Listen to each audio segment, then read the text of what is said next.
अस्सलाम वालेकुम, मेरा नाम है जहाज़ेब हाशमी और ये है चेरी टीगो 4 प्रो 2022 मॉडल।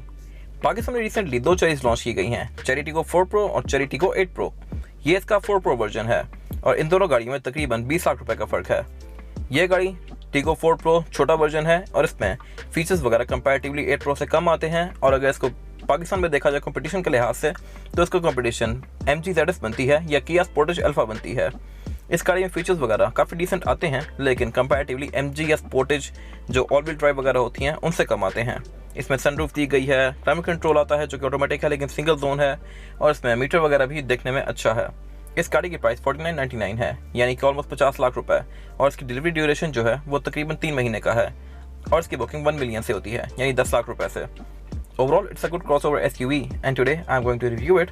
अगर आपको मेरे रिव्यूज़ पसंद आते हैं तो मेरा चैनल सब्सक्राइब कर लीजिए, और अगर आपको मेरी वीडियोस पसंद आती हैं तो इनको लाइक ज़रूर कीजिएगा, और अगर आपके पास इस गाड़ी के बारे में कोई राय हो तो उसको वीडियो के एंड में कमेंट सेक्शन में शेयर ज़रूर कीजिएगा।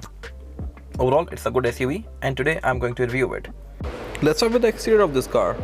ये चेरी टीगो 4 प्रो का फ्रंट लुक है जो कि मर्सिडीज A क्लास से काफ़ी मिलता जुलता है, और मेरे ख्याल से लुक्स के लिहाज से ये गाड़ी कहीं से भी MG ZS वगैरह से कम नहीं है।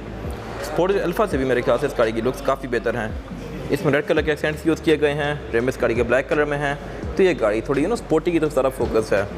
बाकी हर चाइनीज़ कार की तरह इस पर फ्रंट पे क्रोम काफ़ी ज़्यादा यूज़ किया गया है। इसके फ्रंट पे एक ग्लासी ग्रिल दी गई है जिसके सेंटर में ये चेरी का लोगो दिया गया है, और इसमें कोई फ्रंट कैमरा वगैरह नहीं आता। इस गाड़ी का जो बड़ा वर्जन है चेरी टीगो 8 प्रो, उसमें फ्रंट कैमरा भी आता है और रडार भी आता है। इसमें ये दोनों ही चीज़ें नहीं दी गई। इसके बम्पर में नीचे ये स्क्रिप्ट टाइप का एरिया दिया गया है और इसमें रेड कलर की एक फ्रिल आती है।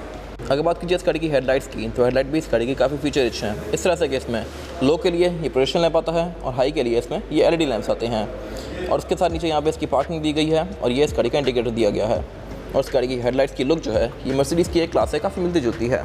बाकी इसमें नीचे ये इसकी फॉग लैंप्स दिए गए हैं, और ये कार आपको वेलकम भी करती है। आपके पास अगर की हो और आप गाड़ी के करीब आएँ तो इसकी पार्किंग ऑन हो जाती हैं और इसके साइड मिरर अनलॉक हो जाते हैं। बाकी इसका बोनट मेरे ख्याल से काफ़ी मज़ेदार है, इसमें काफ़ी स्ट्रॉन्ग करेक्टर लाइन्स दी गई हैं। और अगर बात कीजिए इस गाड़ी की साइड प्रोफाइल की, तो फ्रंट की तरह ही इसकी साइड प्रोफाइल भी काफ़ी अग्रेसिव है। इसमें काफ़ी स्ट्रॉन्ग करेक्टर लाइन्स दी गई हैं जो कि फ्रंट फेंडर से रेयर फेंडर से कंटिन्यू करती हैं, और ये इस गाड़ी के साइड मिरर जो कि मेरे करीब आने से अनलॉक हुआ है। ये बेसिकली वेलकम करता है आपको करीब आने पे अगर आपके पास की हो तो। साइड मिरर भी इस गाड़ी के काफ़ी फीचर अच्छे हैं, इस तरह से कि इनमें ये इंडिकेटर आते हैं जो कि LED में हैं, ये डिटेक्टेबल भी हैं, एडजस्टेबल भी हैं, और इनमें ऑटो का फीचर भी आता है। ये आसपास आने से लॉक और अनलॉक भी होते हैं। बाकी इसमें ये काफ़ी स्ट्रॉन्ग करेक्टर लाइन्स दी गई हैं जो कि फ्रंट फेंडर से रेयर फेंडर से कंटिन्यू करती हैं, और इस गाड़ी में सॉफ्ट अनलॉक वाला फीचर भी आता है। आपके पास अगर की हो और आप इस गाड़ी के पास आके यहाँ पे हाथ डालेंगे तो ये गाड़ी अनलॉक हो जाएगी। इसकी रूफ में ये रूफ रेल्स भी दी गई हैं जिसमें आप इस गाड़ी का कैरियर भी माउंट कर सकते हैं। बाकी शॉर्ट एंटीना दिया गया है इसमें। और अगर बात कीजिए इस गाड़ी के रेयर लुक की, तो रेयर लुक भी इस गाड़ी का मेरे ख्याल से काफ़ी मज़ेदार है। इसकी टेल लाइट्स लावा LED लैंप्स के साथ दी गई हैं, लेकिन कंपैरेटिवली ये टीगो 8 प्रो की लाइट से थोड़ी चीप लगती हैं। इसमें ये हैलोजन वाली लाइट्स दी गई हैं जो कि पूरे टेल लाइट के अंदर कंटिन्यू करती हैं रनिंग के लिए। इंडिकेटर और रिवर्स भी इसका हैलोजन वाला है, जो कि मेरे ख्याल से LED में होता तो ज़्यादा अच्छी बात थी। MG ZS, स्पोर्टेज अल्फा और इस गाड़ी में टेल लाइट्स ये सेम ही आती हैं। बाकी बैक पे ये टीगो 4 प्रो और चेरी की बैजिंग दी गई है। बैक पे ये क्रोम की फ्रिल आती है। इसकी जो बैक का ये बम्पर वाला एरिया है ये बॉडी से काफ़ी बाहर आ रहा है। और इसके अलावा इसमें जो एक चीज़ अजीब है वो ये है कि इसमें जो एग्जॉस्ट फैंट्स हैं ये फेक हैं। बम्पर में इसके एग्जॉस्ट फैंट्स फेक दिए गए हैं, लेकिन इस गाड़ी में डुअल एग्जॉस्ट आते हैं, तो मुझे समझ नहीं है इसकी पर्पज़ क्या हो सकता है। एक एग्जॉस्ट में यहाँ पे दिया गया है और एक लेफ्ट पे, बट स्टिल इसके जो बम्पर के वेंट्स हैं ये फेक हैं। तो अगर इसके एग्जॉस्ट पाइप्स को यहाँ पे इनकॉर्पोरेट कर देते तो मेरे ख्याल से बहुत बेहतर था, बट इसमें नहीं किया गया। I don't know why. बाकी इसके रेयर पे पार्किंग सेंसर्स भी आते हैं जो कि स्पोर्टेज अल्फा में नहीं आते और ना ही MG ZS में आते हैं, तो ये मेरे ख्याल से एक इस गाड़ी का प्लस पॉइंट है। और इसमें बैक का कैमरा भी आता है। इसकी रेयर विंडशील्ड में ये वाइपर आता है, ऊपर एक स्पॉइलर के अंदर हाई माउंटेड ब्रेक लैंप दिया गया है और ऊपर शार्प एंटीना दिया गया है। अगर बात कीजिए इस गाड़ी की ट्रंक कैपेसिटी की, तो ट्रंक अनलॉक करने के लिए एक नीचे यहाँ पे लैच दिया गया है, और ट्रंक इस गाड़ी का हाथ से ही ओपन होता है लाइक दिस। इस कैटेगरी की कोई भी कार ट्रंक ऑटोमेटिक ऑफर नहीं करती, और ये इस गाड़ी की ट्रंक कैपेसिटी जो कि बहुत ज़्यादा स्पेशियस है। ये गाड़ी स्पोर्टेज अल्फा जितनी ही खुली है। ट्रंक पे नीचे दिए गए मैट को उठा के आप इस गाड़ी का स्पेयर टायर और टूल किट एक्सेस कर सकते हैं। स्पेयर टायर इस गाड़ी में स्टेपनी आती है, ये फुल साइज़ नहीं है, और साथ देखिए हैज़र्ड का साइन भी दिया गया है। इसके जो रेयर बेंचेस हैं ये 60-40 के स्प्लिट के साथ हैं, जिनको फोल्ड करके आप इस गाड़ी की ट्रंक कैपेसिटी को और भी ज़्यादा खुला बना सकते हैं। बाकी इसका जो ट्रंक सेपरेटर है ये भी रिमूव हो सकता है यहाँ से, लेकिन इसमें दिया गया है, तो मेरे ख्याल से ये एक अच्छी चीज़ है। और इसकी ट्रंक के अंदर ये लाइट भी आती है। इसके बाद अगर बात कीजिए इस गाड़ी के इंटीरियर की, तो ये चेरी टीगो 4 प्रो का इंटीरियर है। जो कि मेरे ख्याल से लुक्स के लिहाज से तो MG ZS और स्पोर्टेज अल्फा इन दोनों से बहुत बेहतर है। इसके डैशबोर्ड के अंदर बहुत सारी मल्टीपल लेयर्स यूज़ की गई हैं जो कि इसकी लुक में एक छोटा चैट करी हैं। डोर्स में इसकी सिल्वर कलर की गार्निशेस दी गई हैं। इसी तरह डैशबोर्ड के अंदर इसके डिफरेंट मल्टीपल लेयर्स यूज़ की गई हैं लेदर की, जो कि इसकी लुक में एक छोटा चैट करी हैं। खैर, अगर बात की जाए इस गाड़ी के स्टीयरिंग व्हील की, तो स्टीयरिंग व्हील इस गाड़ी का 3 स्पोक है। इसकी लेफ्ट स्पोक जो कंट्रोल्स दिए गए हैं ये इसके क्रूज़ के हैं। इस गाड़ी में क्रूज़ कंट्रोल भी आता है। क्रूज़ इस गाड़ी में अडॉप्टिव नहीं आता, ये बेसिक ही है। और इसके राइट स्पोक को जो कंट्रोल्स दिए गए हैं ये इस गाड़ी की मल्टीमीडिया सिस्टम के हैं। यहाँ से आप वॉल्यूम अप डाउन कर सकते हैं, कॉलर एंड डिक्लाइन कर सकते हैं और ट्रैक आगे पीछे कर सकते हैं और मोड सेलेक्ट कर सकते हैं। और इस गाड़ी में टोटल 2 एयरबैग आते हैं, एक एयरबैग स्टीयरिंग व्हील के अंदर माउंटेड है और एक डैशबोर्ड के अंदर। अगर बात की जाए इस गाड़ी के मीटर की, तो मीटर इस गाड़ी का स्क्रीन ही है। बेसिकली ये बिल्कुल प्रोटॉन X70 जैसी है। क्वालिटी के लिहाज से ये कंपैरेटिवली से थोड़ा लो है, लेकिन इसके लुक्स वैसी ही हैं। यहाँ पे ये गाड़ी आपको बहुत सारी चीज़ें शो करवाती है, जैसे मल्टीमीडिया सिस्टम की चीज़ें, इसी तरह ट्रिप्स, एवरेज किलोमीटर पर लीटर, इसका TPM, इसमें TPM भी आता है और उसके अलावा इस तरह की डिफरेंट चीज़ें। तो ये मेरे ख्याल से काफ़ी फीचर रिच है। इसी तरह आप इसकी डिफरेंट स्क्रीन के बीच में यहाँ पे नेविगेट कर सकते हैं। फॉल्ट्स आपको ये गाड़ी यहाँ पे शो करवाती है। इसी तरह आप इसकी वार्निंग्स को भी एडजस्ट कर सकते हैं। जिस तरह ये 50 किलोमीटर पर जाके आपको अलार्म देगी, आप इसको अप टू 125-130 तक ले जा सकते हैं। लाइक दिस आप इसको ऑफ भी कर सकते हैं। बाकी लेफ्ट PS का स्पीडोमीटर दिया गया है जो कि 220 तक है और राइट PS का RPM दिया गया है जो कि अगेन डिजिटल है। और उसके अलावा लेफ्ट राइट पे इसका फ्यूल गेज और टेम्परेचर गेज दिया गया है। इसके मीटर की हाउसिंग भी मेरे ख्याल से अच्छी है और ये सारी लेदर की फिनिश में है।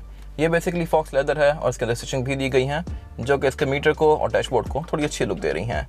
इसी तरह इसका डैशबोर्ड का सारा ऊपर वाला एरिया जो है ये लेदर की फिनिश में है। तो मेरे ख्याल से ये भी एक अच्छी चीज़ है। स्पोर्टेज अल्फा और MG ZS दोनों से इस गाड़ी का इंटीरियर कंपैरेटिवली सारा प्रीमियम है और इसके डैशबोर्ड के अंदर डिफरेंट लेयर्स यूज़ की गई हैं, जैसे कि ये सॉफ्ट टच लेदर की ब्लैक वाली लेयर और फिर नीचे की रेड कलर का लेदर दिया गया है। अगर आप कलर टोन के लिहाज से देखें तो ये वाला कलर अब रिसेंटली फॉर्च्यूनर लेजेंडरी में आना शुरू हुआ है और क्वालिटी के लिहाज से देखें तो भी ये मेरे ख्याल से काफ़ी अच्छा है और उसकी फिटिंग्स भी काफ़ी नीट है। बाकी डैशबोर्ड के सेंटर में इसका ये मल्टीमीडिया पैनल दिया गया है जो कि 10.1 इंचेस का है और ये फ्लोटिंग है, यानी कि डैशबोर्ड से ऊपर निकला हुआ है। इसको आप यहाँ से ऑन ऑफ कर सकते हैं। अगर आप इसको ऑफ करें तो ये क्लॉक शो करवाता है, ऑन करें तो ये इसका FM आ गया। इसकी यहाँ पर डिफरेंट सेटिंग्स दी गई हैं गाड़ी की, जिनको आप यहाँ से एडजस्ट कर सकते हैं। सेटिंग्स में जाके यहाँ से आपको वर्जन वगैरह बता रहा है, आपने लैंग्वेज चेंज करनी है तो आप यहाँ से कर सकते हैं। बाकी इस तरह की डिफरेंट चीज़ें इसकी सारी यहीं पे शो होती हैं। इस कार में कोई 360 डिग्री कैमरास नहीं आते तो उसका कोई डिस्प्ले यहाँ पे नहीं आता। इसका जो बड़ा वर्जन है Tigo 8 Pro उसमें यहाँ पे 360 डिग्री व्यूज़ का बटन भी दिया गया होता है, इसमें वो नहीं है। बाकी इस गाड़ी में Apple CarPlay आता है लेकिन Android Auto नहीं आता। Android Auto आप QD लिंक के थ्रू इसके साथ यूज़ कर सकते हैं। इसमें इसका नाम बेसिकली Android Auto नहीं है, QD लिंक है, तो इसके थ्रू आप इसको यहाँ पे अपने फ़ोन को मिरर कर सकते हैं, लेकिन ये वायर्ड ही है। बाकी इसमें सारा बेसिक स्टफ आता है जो कि हर कार में आता होता है। एयरबैग का डिज़ाइन इसका मेरी ओपिनियन में काफ़ी मज़ेदार है। ये Tigo 8 Pro में भी ऐसे ही आते हैं। इसमें कोई एम्बिएंट लाइटिंग नहीं दी गई, लेकिन इसकी जो सिल्वर गार्निशेस हैं ये इसको अच्छी लुक दे रही हैं। एयरबैग के साथ ऊपर इस गाड़ी में यहाँ पे Tigo की बैजिंग भी दी गई है।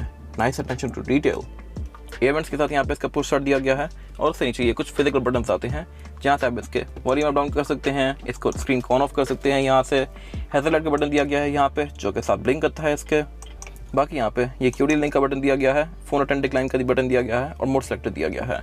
अगर आप मोड सेलेक्टर को एडजस्ट करेंगे तो इसके जो मीटर है इसके अंदर यहाँ पे इसके मोड शो होते हैं। इस गाड़ी में बेसिकली 2 ही ड्राइविंग मोड आते हैं, स्पोर्ट और इको। इको में इसका मीटर ग्रीन हो जाता है और स्पोर्ट में ये रेड हो जाता है। इसमें कोई नॉर्मल वाला ऑप्शन नहीं दिया गया। उससे नीचे यहाँ पे इस गाड़ी का क्लाइमेट कंट्रोल दिया गया है। क्लाइमेट कंट्रोल बेसिकली इस गाड़ी का है सारा टच में ही, लेकिन ये स्क्रीन नहीं है। आप इसके मोड एडजस्ट को यहाँ से एडजस्ट कर सकते हैं लाइक दिस। ये सारी चीज़ें आप ऑन ऑफ कर सकते हैं, एडजस्ट कर सकते हैं यहाँ से। और उसके नीचे ये इसकी फैन स्पीड दी गई है जो कि 5 से कम ज़्यादा कर सकते हैं लाइक दिस। और साथ इसके ये टेम्परेचर गेजेस दिए गए हैं। इसमें ये दिए तो 2 गए हैं जैसे कि डुअल जोन क्लाइमेट कंट्रोल में होते हैं, लेकिन इसमें टेम्परेचर आता एक ही है। बेसिकली ये सिंगल जोन ही है जिसको आप यहाँ से एडजस्ट कर सकते हैं लाइक दिस। और ये स्क्रीन में भी शो हो रहा है, आप इसको स्क्रीन से भी कम ज़्यादा कर सकते हैं। इसके Tigo 8 Pro वर्जन के अंदर यहाँ पे स्क्रीन आती है जैसे कि रेंज रोवर में आती होती हैं। खैर, उससे भी इस गाड़ी का गियर लेवल दिया गया है। इसमें जो गियर सिलेक्शन है वो है PRND और D में करके आप इस गाड़ी को मैनुअली भी चला सकते हैं। और इसकी ट्रांसमिशन भी एक इसकी काफ़ी स्ट्रेंथ है। इसमें ट्रांसमिशन 9 स्पीड आती है CVT, जो कि मेरे ख्याल से काफ़ी प्लस पॉइंट है इसका as compare to other cars. और साथ इसकी ये पार्किंग ब्रेक दी गई है जो कि इलेक्ट्रॉनिक है। ये चीज़ भी Kia Sportage और MG ZS दोनों में नहीं आती, तो ये भी इस गाड़ी का प्लस पॉइंट है। और इसमें ऑटो होल्ड भी आता है। बाकी दोनों गाड़ियों में हैंड ब्रेक ट्रेडिशनल आती है। उससे पीछे यहाँ पे इस गाड़ी की एक ड्रॉ टाइप एरिया दिया गया है। ये बेसिकली वायरलेस चार्जर नहीं है, लेकिन देखने में लगता वैसा ही है। उससे पीछे 2 कप होल्डर्स दिए गए हैं और ये सेंटर कंसोल दिया गया है। सेंटर कंसोल के अंदर इसके ये हीट एंड कूल बॉक्स आता है जो कि मेरे ख्याल से अगेन इस गाड़ी का बहुत प्लस पॉइंट है। ये चीज़ MG और किया दोनों ऑफर नहीं करते।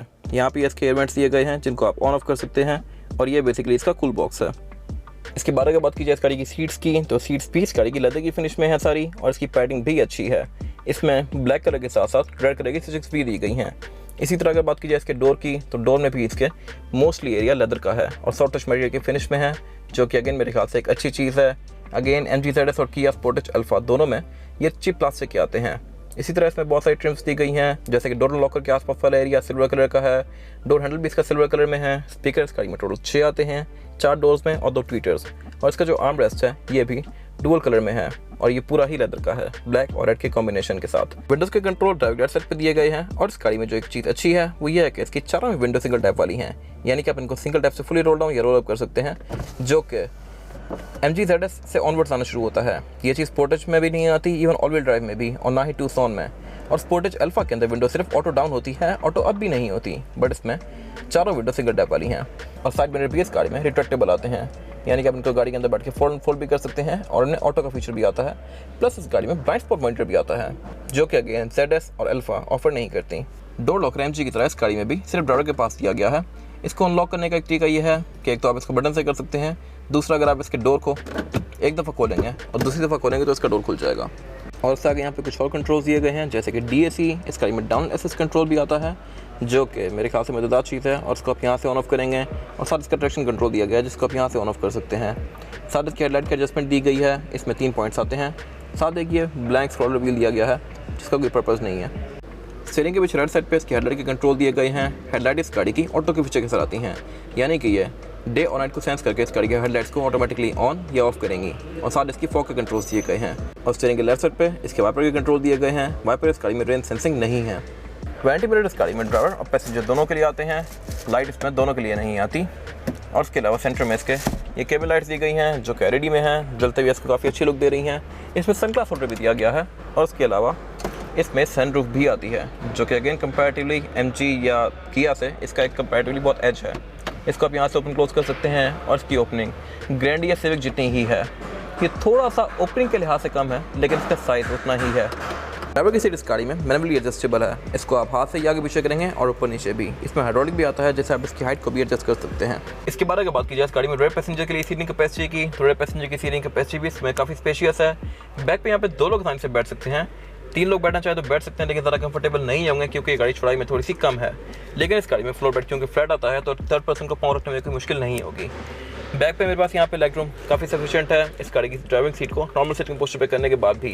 और हेडरूम का भी इस गाड़ी के अंदर कोई इशू नहीं है, किसी को भी यहाँ पे कोई इशू नहीं होने वाला। इसमें क्योंकि सनरूफ आती है, तो इसकी जो रूफ का सेंटर वाला एरिया है थोड़ा सा नीचे है, लेकिन बैक से ये काफ़ी सफिशिएंट है। इसके अलावा बैक पे इस गाड़ी में 2 एयरवेंट्स आते हैं रेयर पैसेंजर्स के लिए। एक चार्जिंग आउटलेट भी दिया गया है, जो कि अगेन मेरे ख्याल से एक अच्छी चीज़ है। MG ZS में सेंटर कंसोल ऑफर नहीं होता, लेकिन किया स्पोर्टेज अल्फा में चार्जिंग आउटलेट भी ऑफर नहीं होता। बैक पे सिर्फ एयरवेंट्स आते हैं। इस गाड़ी में दोनों चीज़ें दी गई हैं। बाकी एड्रेस गाड़ी में 2 दिए गए हैं रेयर पैसेंजर्स के लिए, और एक यहाँ पे बीच में सेंटर कंसोल दिया गया है, जिसको निकाल के आप इसमें से 2 कप होल्डर एक्सेस कर सकते हैं, और आप इसको एज एन आर्मरेस्ट भी यूज़ कर सकते हैं। बाकी बैक पे इस गाड़ी में जो ये लाइट्स हैं ये LED में दी गई हैं, तो ये इस गाड़ी का अगेन प्लस पॉइंट है। स्पोर्टेज अल्फा में ये LED वाली नहीं आती, हेलोजन वाली आती हैं। लेकिन अगर स्पेस के लिहाज से देखा जाए तो स्पोर्टेज अल्फा इस कैटेगरी में सबसे खुली है बैक पे, क्योंकि वो गाड़ी स्पोर्टेज अल्फा हो गई, AWD या FWD, तीनों की बॉडी सेम आती है। जबकि MG ZS MG HS से छोटी है, और टीगो 4 प्रो टीगो 8 प्रो से छोटी है। तो स्पेस के लिहाज से स्पोर्टेज अल्फा इन गाड़ियों से ज़्यादा खुली है। तो ये आपके ऊपर है कि आप कौन सी गाड़ी लेना पसंद करते हैं। बाकी सीट्स इस गाड़ी में लेदर में आती हैं, जो कि उन गाड़ियों में नहीं है, और स्पीकर भी इस गाड़ी में बैक पे 2 दिए गए हैं। इसकी डोर पैनल की लुक भी मेरे ख्याल से अच्छी है। इसके अलावा बैक पे यहाँ पे कुछ खास है नहीं, और उसमें 4 सीट एंकर्स भी आते हैं। इसके बारे में बात की जाए इस गाड़ी के इंजन की, तो इंजन इस गाड़ी में 1.5 लीटर टर्बो चार्ज आता है, जो कि कंपैरेटिवली MG ZS से बड़ा है, लेकिन स्पोर्टेज अल्फा से छोटा है। यह गाड़ी 1.5 लीटर TGDI इंजन के साथ आती है, यानी turbo charge gasoline direct injection, जो कि 147 हॉर्स पावर प्रोड्यूस करता है with 210 newton metre of torque, जो कि सफिशिएंट है बॉडी साइज के लिहाज से। और ट्रांसमिशन इस गाड़ी में 9 स्पीड CVT आती है, जो कि एक काफ़ी मैसिव अपग्रेड है as compare to Sportage Alpha. इसकी ट्रांसमिशन काफ़ी इसकी गेयर शिफ्टिंग वगैरह स्मूथ होगी। इंजन इस गाड़ी का 1.5 लीटर टर्बो चार्ज है, जो कि आपको तकरीबन 11 से 12 तक की एवरेज दे सकता है, depending upon your driving pattern. अगर आप इसको प्यार से चलाएं तो एवरेज के लिहाज से ये इंजन स्पोर्टेज अल्फा से बेहतर है, क्योंकि इस गाड़ी में इंजन 2.0 लीटर आता है। बाकी ट्रांसमिशन इस गाड़ी में 9 स्पीड CVT आती है, जो कि मेरे ख्याल से मज़ेदार चीज़ है। इस गाड़ी में ABS भी आती है, ट्रैक्शन कंट्रोल भी आता है, EPS भी आता है, डाउन असिस्ट कंट्रोल भी आता है, बोनट इस गाड़ी का हाइड्रोलिक से ओपन नहीं होता, स्टैंड से होता है, लेकिन इसके अंदर इंसुलेशन दी गई है जो कि मेरे ख्याल से एक अच्छी चीज़ है। बाकी इसका इंजन केबिन अच्छा खासा कवर्ड है, इसमें बैक पे इंसुलेशन दी गई है और नीचे भी इसका इंजन केबिन कवर्ड ही है, आपको इससे फर्श नज़र नहीं आता। तो इसकी इंसुलेशन कंपैरेटिवली बहुत सारी लोकल कार से बेहतर है। इसकी बात की जाए इस गाड़ी के टायर साइज़ की, तो टायर साइज़ जो आता है टीगो 4 प्रो में वो है 215, 60 और 17। इस गाड़ी में 17 इंचज़ का रिम दिया गया है जो कि TRD जैसा लगता है देखने में, क्योंकि ये ग्रे कलर का है। और इवन इसमें ब्रेक कैलिपर भी रेड कलर में दिए गए हैं जो कि इसकी लुक में थोड़ा स्पोर्टी सा टच ऐड करते हैं। इसके अलावा इस गाड़ी के फ्रंट बम्पर, रेयर बम्पर और साइड पे भी रेड कलर के एक्सेंट्स दिए गए हैं जो कि इसकी लुक में अच्छा टच ऐड कर रहे हैं। टायर्स गाड़ी में GT कंफर्ट आता है जो कि आराम से आपको 30-40 किलोमीटर तक एक अच्छी राइड प्रोवाइड करेगा। प्लस इस गाड़ी में जो एक और अच्छी चीज़ है वो ये है कि इसमें ऑल व्हील डिस्क ब्रेक आती है, यानी फ्रंट और बैक चारों ही टायरों में डिस्क ब्रेक दी गई है। प्लस इस गाड़ी में ABS भी आती है, स्टीयरिंग इसका EPS है, ट्रैक्शन कंट्रोल भी आता है, तो इसकी ड्राइविंग भी अच्छी होने वाली है। ये इस गाड़ी की फिजिकल की है, बैक पे चेरी का लोगो दिया गया है और ये की फॉब काफ़ी लंबा सा है। फ्रंट पे इसके लॉक, अनलॉक और ट्रंक लीज दिया गया है। इस गाड़ी में रिमोट स्टार्टर भी आता है, आप इस गाड़ी को लॉक करके अगर रिमोट स्टार्टर को दबा के रखेंगे तो ये कार ऑटोमेटिकली स्टार्ट होती है रिमोट से, लाइक दिस। तो ये कार मैंने की से स्टार्ट की है। अब ये कार स्टार्ट होकर इसका AC या हीटर में जो भी सेट किया हुआ होगा वो ऑन कर देगी, ताकि आप जब गर्मी से आएँ तो आपको ये कार ठंडी ही मिले। बाकी यहाँ पे दिए गए बटन को दबाएंगे तो ये कार अनलॉक हो जाती है, लाइक दिस। और अब ये इसका AC ऑन हुआ है फुल थ्रो पे। टीगो 4 प्रो में ये 4 कलर ऑफर होते हैं।